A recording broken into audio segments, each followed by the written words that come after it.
जैसे दास पहले सर्विस करता था तो हमारे एक ऑफिस के तीसरा चौथा मकान छोड़कर एक बहुत बड़ा कोई रईस व्यक्ति था, इंडस्ट्री थी उसकी, वो रहता था। उसकी एक 8-9 वर्ष की लड़की थी और उसने उसके लिए एक नौकरानी ला रखी थी।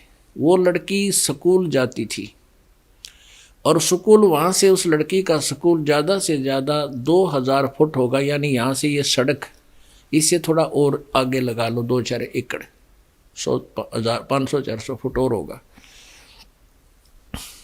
तो उसके लिए उसने ना कोई गाड़ी की थी, वो लड़की पैदल चली जाती थी और उसकी नौकरानी उसका साथ छोड़ कर आती थी और छुट्टी के समय लेकर आती थी।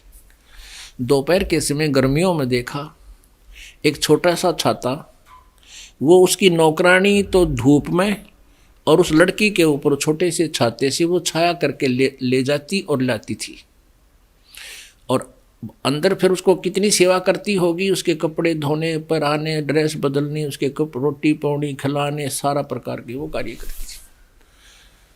अब वो उसको कितना प्यार देती थी,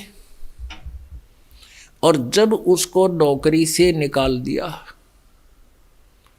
उसने मुड़कर देखा भी नहीं वह लड़की भूखी है कि प्यासी है, क्योंकि उसको पता था कि तेरी नहीं है। और उस समय वो सेवा इतनी कर रही थी, उसको पता था ये मालिक की है, मालिक की बेटी है, यदि मैं सेवा नहीं करूंगी तो मेरी बात बिगड़ जाएगी, मुझे नौकरी से निकाल दिया जाएगा।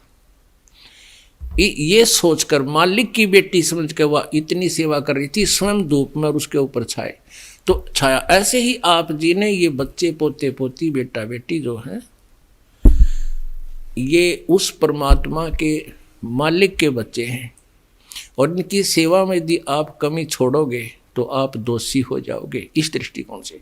और फिर ये सोचिए कि आपके पास कितनी संपत्ति है और कल मृत्यु हो जाती तो आपकी नहीं है। यदि आप जी ने भक्ति नहीं कर रखी है तो मनुष्य जीवन तो मिला ही नहीं, फिर कुत्ता बन के आशा रह जाती है कि मेरा मकान, मेरी कोठी। फिर कुत्ता बन के उसी कोठी में, उसी मोहल्ले में, गली में उत्पन्न हो जाता है, और जिस कोठी को बनाने में सारा जीवन लगा दिया, अब उसका उसमें प्रवेश भी निषेध है उस कुत्ते का, और बाहर गली में बैठा है उसकी छाया में बाहर। तो पुण्यात्माओं ये याद रखना,